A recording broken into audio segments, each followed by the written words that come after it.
March is officially Brain Injury Awareness Month, and today Fort Carson hosted an open house to educate people about this topic.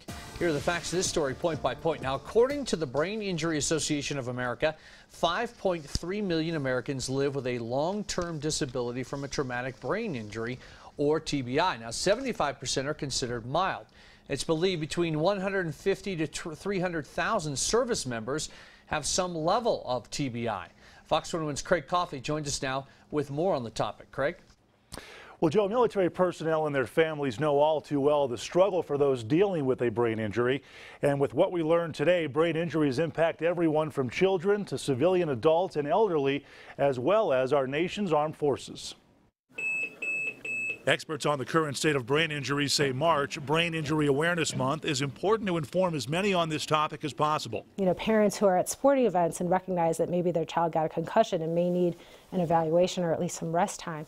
And so the more information we can get out to the general public and the population, the better off everybody will be. Wednesday's event offered several active stations engaging visitors in various therapeutic activities, providing educational information and discussing current brain injury research efforts. It hasn't always been easy to identify mild traumatic brain injury, but it can have long-term consequences, particularly if it's not identified early and not addressed early. They say brain injuries range from mild to severe, broken down to different categories. And there's no one-size-fits-all approach. All treatments are comprehensive, designed to fit the needs of each client, helping them live the most productive lives at work and at home. They add brain injuries can be a hidden illness and think in terms of population, there can be mixed signals. I would say that part of the misconception there is that because we look, or the individual looks fairly normal, that they're really functioning normal or pre-baseline. And so it's easy to assume